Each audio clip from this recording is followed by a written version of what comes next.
Good day, folks, and welcome to the Anorak Review Show with your host, the Anorak. When it comes to eponymous or self-titled albums by bands and artists, most of the time they're often the debut album, the very first. Otherwise, though, a debut album can just be any title, be it from any of the songs or within or not. Either way, it's usually to indicate the start or beginning of said band or musician. However, as I may have mentioned last week in my Rumours review, sometimes a later album during the midst of a long run would be eponymous, like with Fleetwood Mac's album in 1975, Genesis in 1983, Metallica in 1991, and even the Beatles in 1968. And half of those examples happen to be known by people as the White Album, while another one of those is known as the Black Album. Even with Weezer, like a third of their albums are just named Weezer, just with a certain broad colour like blue, green, red, and teal. Anyway, usually when such an album is titled that way, it's often intended to be the sign of a fresh start, a means to wipe the slate clean and evolve their music into a different style, to hopefully bringing new potential listeners while still remembering and appealing to the old fans as well. And this is a similar case with Blur. I've talked a bit about them last year when I reviewed and analysed their 1991 debut album, Leisure. So I think it makes sense for me to continue on from that and explain the background of today's subject and the status of the band at the time for a bit of context. Across the early to mid-90s, Blur was seen to be having something of a golden age, with their albums Modern Life is Rubbish, Park Life, and The Great Escape reaching charts with a few singles each, and being one of the top acts of the Britpop scene alongside the likes of Oasis and Suede. However, by the time the other half of the decade rolled in, the Britpop explosion was starting to wane down a bit. The same way they had to evolve from their shoegazing roots between Leisure and Modern Life, Blur would have to continue that adaptation if they were to remain strong and relevant. So, lead vocalist David Albarn and guitarist Graham Coxon started to listen to and even appreciate some American lo-fi music and some underground alternative and indie rock bands like Pavement. And Blur sought to take on that kind of musical direction while still maintaining that sense of Englishness and Britishness that they're known for. And it's this album we're looking at today that's the result of that. It's often a thing that some of us Brits tend to do, even as far back as the 60s. They make Elvis Presley, we take it and make the Beatles. They make G.I. Joe, we take it and make Action Man. They make R.E.M., we take it and make Radiohead. That's just a hard cultural fact of life. So, in the wake of its 25th anniversary, let's get started by digging into Blur's 1997 album, Blur. Beginning the album is Beetlebum, a 5-minute Beatlesque piece whose title has something of a double meaning to it, not only referring to its Beatles influence, but also an allusion to the phrase chasing the beetle, which itself is a variation of chasing the dragon, referring to inhaling the vapours from a heated powdered drug on a sheet of aluminium foil. Yeah, definitely don't do drugs, kids. It just gets messy. And the lyrical content suddenly builds on that, being inspired by David Albarn's experiences doing heroin with his then girlfriend Justine Fritschman of Elastica. Some of the lyrics here seem to allude to her as well, such as "She's no gun," when she slips me away, or lets me slip away, she turns me on, then all my violence are gone, and she'll suck your thumb and she'll make you come. I know, I suck my own thumb too, but for different reasons. Even the music itself has this high, drowsy feel to it, especially with Graham Coxon's ongoing guitar riffs and David Albarn's own vocals. Perhaps it could be a bit about what happened in 2D's pre-Gorillaz days. Naturally, being the opener to an album like this, This was made the first single, although not without some concerns at first about it being rather unconventional, not just as lyrics, but musically as well, and the length. And not just with Blur songs, but commercial singles at the time in general. Many fearing and believing they would have made back disappointing, if not suicidal, results. However, despite this, Beetlebum ironically topped the UK singles chart, the second from Blur's to do so, the previous being the song Country House from the Great Escape album. And it deserved so. Beetlebum proves that even with a new direction, Blur still have a bit of Britpop sound to them. This is a natural step of musical growth and expansion. There still is that fresh sound of Britpop, but there's still just enough sign that they're going into a very radical direction, a new path for their music. And that direction continues with the next song, and possibly the most well-known of Blur's tracks, Song 2. You may not recognize the title, but believe me when I say you'll recognize it if you listen to it, which you very likely already have. The title itself was meant to be a working title, a placeholder if you will, indicating its second place in the tracklist numbering order. But unlike the other songs here, the name pretty much stuck, and for the best really, because honestly, it kind of fits. I mean, think about it.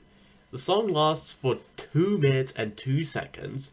It has 2 verses and 2 choruses. It was made the second single from the album, and it reached number 2 in the singles chart.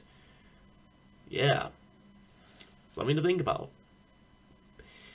Song 2 not only features Dave Roundtree's blunt drums and percussion, but also Graham's guitars, both acoustic and electric sounding, Damon's cracking, breaking, punky vocals, and Alex James's thick, buzzy bass, all at full display and at full strength. The lyrics here aren't meant to be or mean anything deep or much. The short, random, fragmented verses and choruses, as well as the abrupt shifting between calm and chaotic, are all meant to be taking the mick out of the various grunge bands of the time like Nirvana, particularly their equally iconic song Smells Like Teen Spirit. And that itself it was meant to be a homage to the band Pixies. A homage to a homage. Who knew? If only Weird Al Yankovic made a parody of this song as well. Imagine that. After that is Country Sad Ballad Man, a title that pretty much serves as a short and basic description of the song itself. A dark, twisted take on the country music genre, complete with a Jew's harp. You know, that little metal instrument that you put in your mouth and go boing, boing, boing. You know the ones I mean. Here, Damon's hoarse vocals, falsetto and non-falsetto, not only capture this redneck vibe, but also seem to be edited in an interesting way that makes it sound like it's coming out of an aging speaker in a deserted post-apocalyptic area. The song itself and its lyrics seem to bounce back and forth between Graham's hard guitar riffs and these bits of strange, almost psychedelic sounds. Sound like if we just got drunk on cactus juice or something.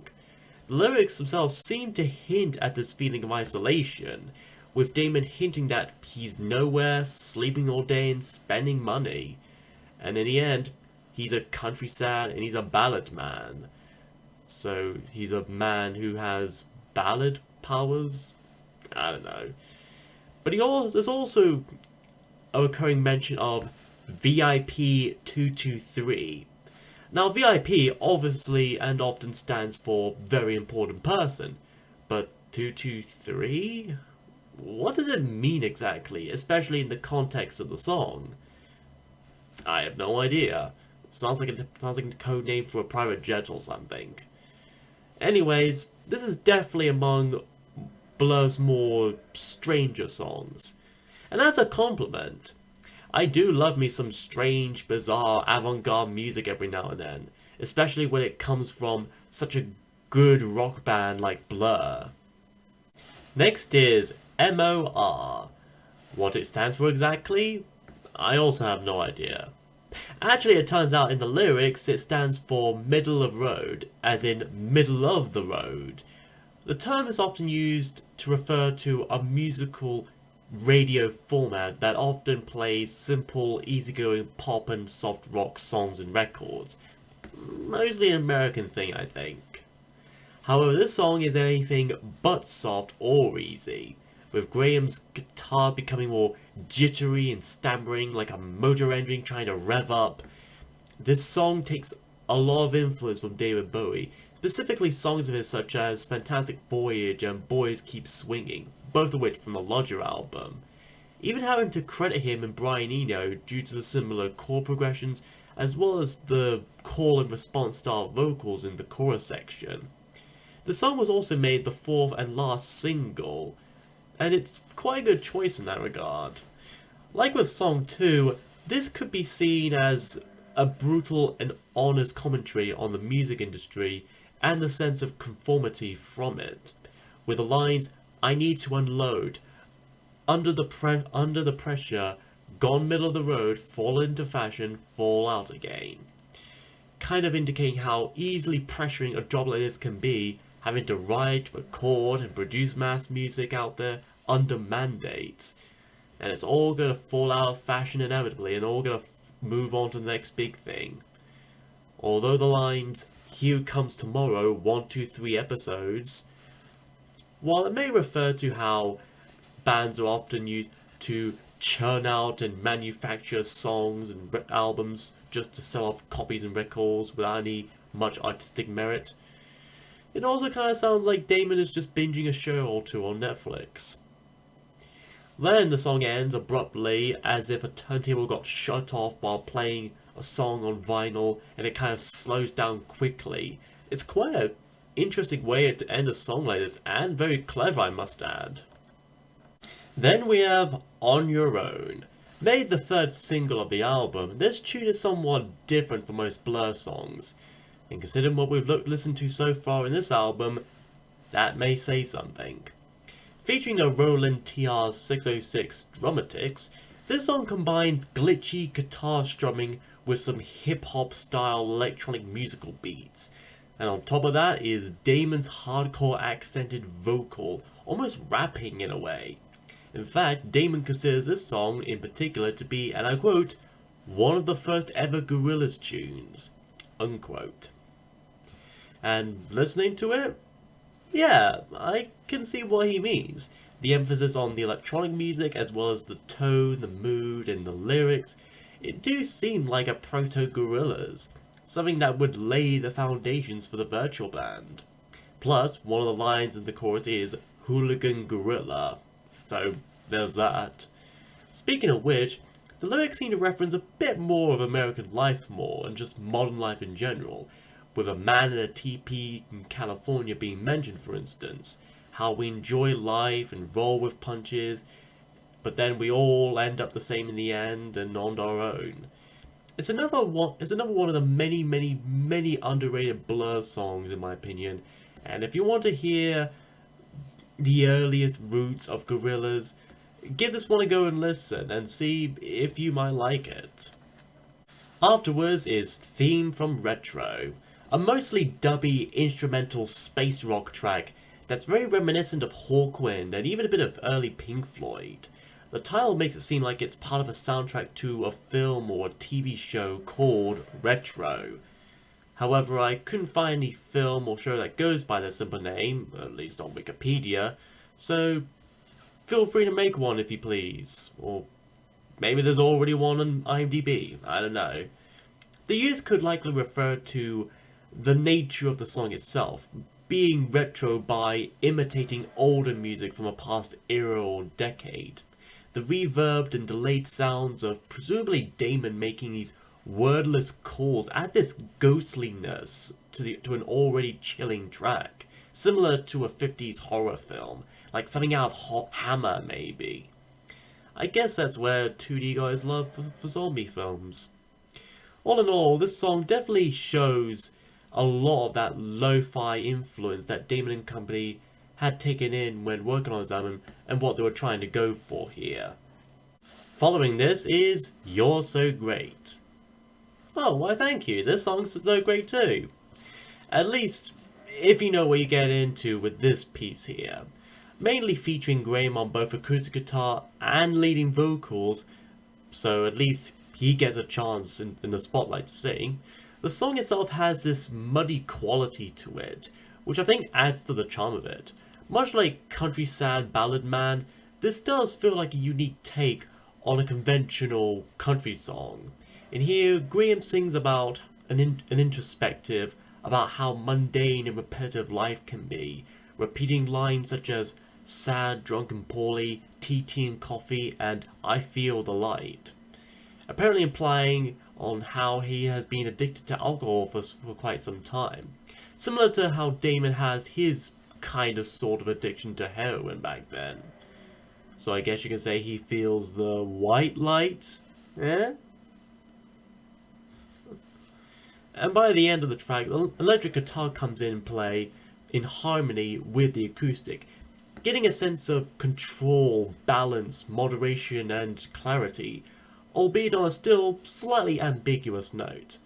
I think it's a good song about dealing with such addictions, and possibly a good way of motivations, telling us how it's gonna be okay because deep down we can be so great.